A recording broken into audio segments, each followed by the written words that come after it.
Welcome back to Judicial Deception regarding Hamilton County Courts in the state of Indiana, Part 20. My name is Malika Clary-Ghosh, and I will be your host. Hi, everyone. It has been some time. Last time I spoke to you, we talked about I end up getting a guardian ad litem. Well, let me give you a little bit about this guardian ad litem. Her name is Judy Hester, and I am in the court, Superior Court 6, with Judge Burdock. Well, unfortunately, I have bad news. The guardian ad litem, Attorney Judy Hester, did not do a good job as I thought she would. There's things in this report that she wrote. It's like 20 page. And unfortunately, we are still in court. October 3rd, we had a hearing. And we wind the clock a little bit. Last time I probably recorded any type of segment, probably, a month or 2 months ago. And we talked about her doing her investigation. It took her about 6 months to do this investigation. And unfortunately, it was 20 pages long, but I didn't feel convinced that she did a thorough investigation. She was a little bit all over the world in court. And I could talk about in court because I have the recording from the court. And there's things that bothered me that what she said in court. And unfortunately, because of all this judicial deception that I do not believe a lot from the court system at all, we are very cautious, my family, and that means my children. We are very cautious of what's going on. We don't believe everything. So every time that Judy Hester met with my son, he will always report to me and tell me. Did I need to ask him? No. He will always tell me these are the things that this guardian ad litem asked him. So when I received this report, I was a little like, oh my goodness, this is interesting because it's totally different than what my son actually was saying to me before this report came out. So I was very shocked when I heard some things in court and read the report. Did not like what I heard at all. Was very kind of distraught. There's some things that I believe my son would say, but there's other things because he'd already prompted me before we even went to court. I knew he did not say. And the way Judy Hester's report, her testimony, even stayed, and it bothered me some things that she said. There's one thing that she mentioned about children. She asked him a question about, would you want your mom and dad together or something like that? And I don't know any children who would say, even divorced couples, they wouldn't want their children together, even including mine, with all the things that's going on. I knew before she said that, I already knew what my son had said because he had mentioned, I would love my parents to be together, but that would never happen. And I believe that's the time she asked him a number 1 to 10 or something, and he said a 10. But that would never happen. But she didn't say that. She said, basically, my son had said, oh, I would never want them together. She asked him a number of questions. And the funny thing I thought that was interesting, just that part alone, is that she said she never record anyone. Well, she said she recorded in her car. Well, I have a problem with that because how do you know you didn't get things mixed up? You asked him a number of questions. And at least that's what she said. She couldn't produce any recordings. We asked, did you record? She said, no, I didn't record anything. Well, that's an easy way to say, hey, I don't have any proof that he actually said this. That's not going to really fly with me. But see, my thing about this is that if you know that this case is all about judicial deception, I argue that, why wouldn't you record? Things make you wonder. Why wouldn't you produce a recording? Because that would be more convincing. I would love to produce a recording that said, hey, this person's son said they don't want to be with them. Or this person said that, oh, they don't want to do things with them. I would definitely want a recording that said that to back up your theory. She didn't have that. So that was very disappointing to me. It was very disappointing to understand that she said numerous of things that was like, really, she gave me all these compliments. You're such a great parent, just good things about me. But see, which was just really interesting to me, is that she said all these great things, but then she said she don't think nothing should change. No extra additional parenting time. She mentioned that the parents don't get along. Well, we already knew that. We already knew that from history. We didn't need you to highlight that we didn't get along. But what was really interesting to me is that everything she said was geared to helping my ex-husband. Well, before, Judge Burdock gave me 15 minutes to talk to my son. Well, now, for her recommendation, she wanted to reduce that to 5 minutes. That's what my ex-husband wanted. She wanted to reduce my time going to the school. That's what my ex-husband wanted. She wants to reduce no additional parenting time. That's what my ex-husband wanted. She mentioned so many things that said, wow, this is what you're saying my son wants, you prefer, but she can't produce a recording. But she's saying everything that my ex-husband will want. My ex-husband's the attorney. Judy Hester's the attorney. We already know where this is going. It's sad because I really thought she was going to help. She gave me all these compliments, but no, that's just judicial deception. I'm very disappointed in her because there's things that she said she was going to do in my case and she didn't even do. She wrote me emails and said that she was going to interview certain people. She didn't. The things that she said was just as much as hearsay than anything. We couldn't produce any witnesses. I mean, she interviewed him. She's supposed to. There's things that she said. I never even met these people. She's things that she said that was like 3 years ago that didn't even happen, but she brought that up like it was a boundary issue. I have a recording and I'm going to play some things. Actually, I may play a little bit right now because I think it's bothering that she would say that my son would prefer, but I don't agree on that. So let me play you a little recording. Hopefully you hear this.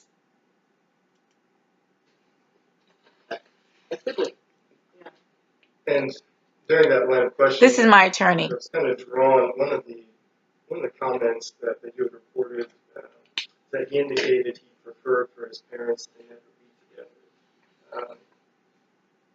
Does that sound like kind of an odd thing for a 9-year-old to say? This one struck me a little bit. I will usually ask a question among all the other things, like, how about if you got to wear pajamas every single day? What if you never went to school? What if you got to live at school?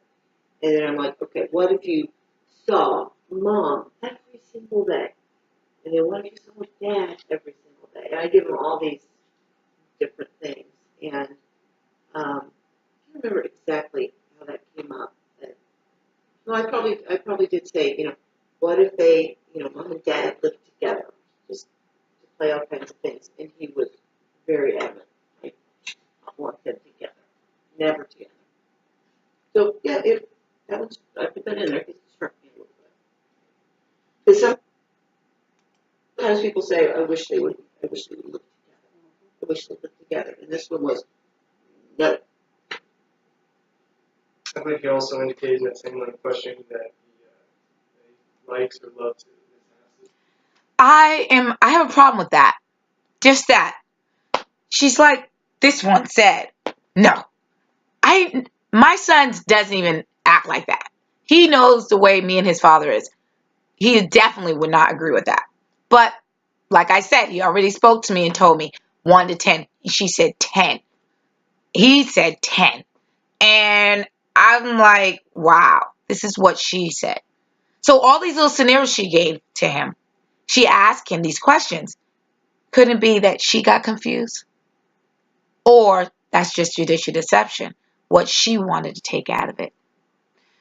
There's more of her testimony that got me bothered. I'm very surprised that she could not produce any videos, any recordings, because a mother and a child, she thinks I don't know my child, know what he would say. I know he could be a manipulator. I know the things that he will lie about. I know the things that he's going to be dear about. And evidently she thinks that I don't have that type of bond. She mentioned I have a great bond with him. Why would you think I believe that he would say that? Even though he would know that me and his father will never be together. But that's something that any average child will want their parent to be together no matter what. So I know she was not telling the truth with that. I know it's not true. But she had the judge's attention, it seems to me. But I have to say something that really bothers me. And I'm not sure how this is going to go. They gave me 15 minutes to talk to my son. They gave me that we could text. Well, the whole testimony of hers was based on phone calls, reducing the phone calls of what the judge gave me, the new judge, the special judge, Judge Burdock, and the texting.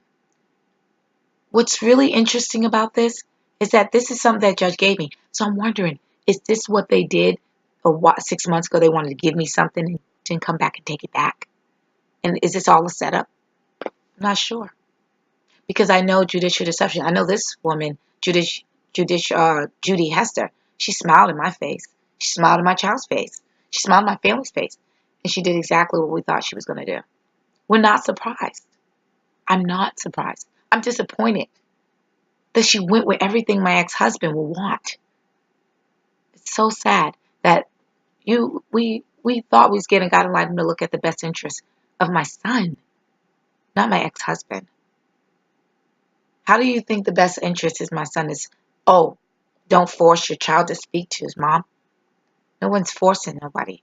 But this is what she mentions. She mentions that I'm right that my child want counseling. No, I'm right that my child should have counseling.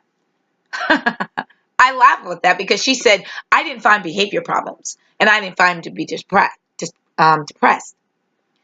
But I do think he should have counseling. That's kind of weird to me because she said, oh, but the mom is right. You're not giving me credit. I'm right because when you spoke to the principal, like you mentioned, and the teacher, they all said they wanted counseling. There's a reason. There's behavior problems all through there. There's a reason.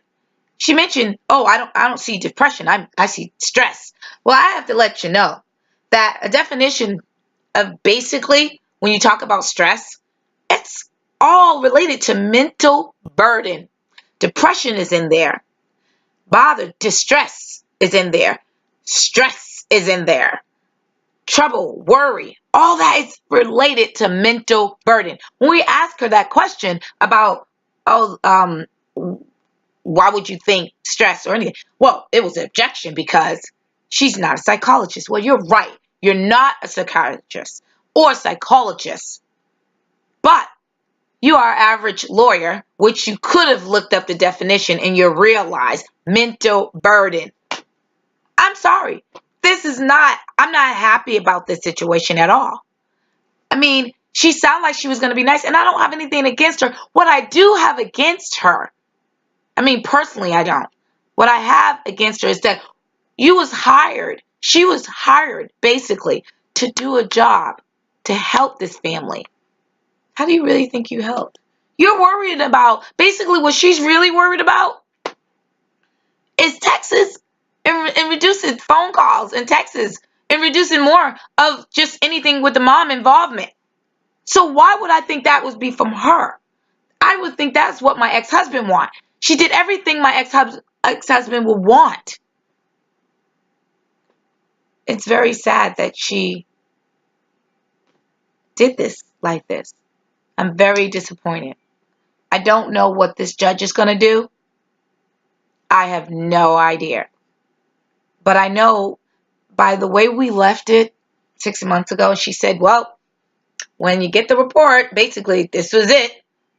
I'm not sure if she's setting that up that, hey, you're going to get a report. You're just going to have to stand by it. I don't know if that's her way of saying, hey, I already know what's going on. I don't know.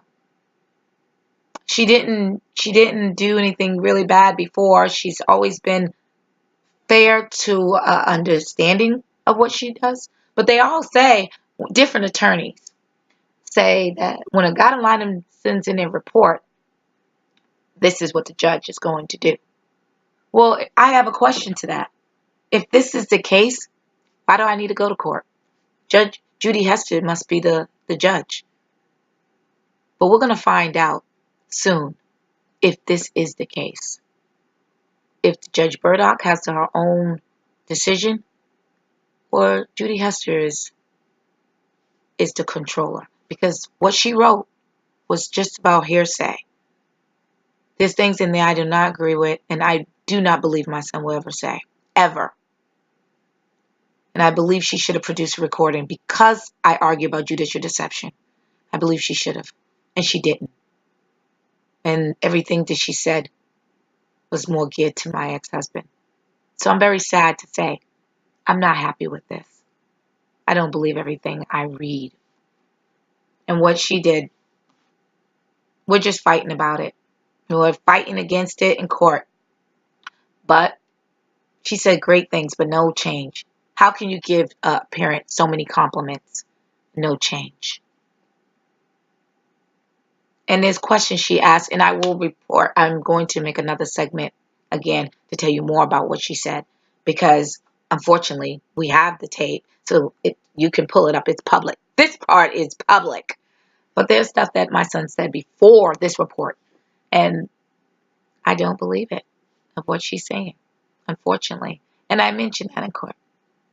So thank you. This is going to be my end of the segment. I unfortunately, it's bad news, but at least I know that by me explaining these things to you, I don't know if my case is going to be held, because they are so disappointed in me, and they have so many issues against me to go this far to attack my child in a worse way. Because if you can't produce any recording, your word is nothing. So you best to produce a recording to show me that that's what my son said. And the way this has been going on, this court judicial deception, no, not convinced. So, like I said, it's sad that I have to be driven through this. But hopefully it will help other people. God Aligners is supposed to help you. It's supposed to help the family. It's supposed to help the child. This one didn't do that. She helped his father. My ex-husband, who's an attorney. That's who she helped.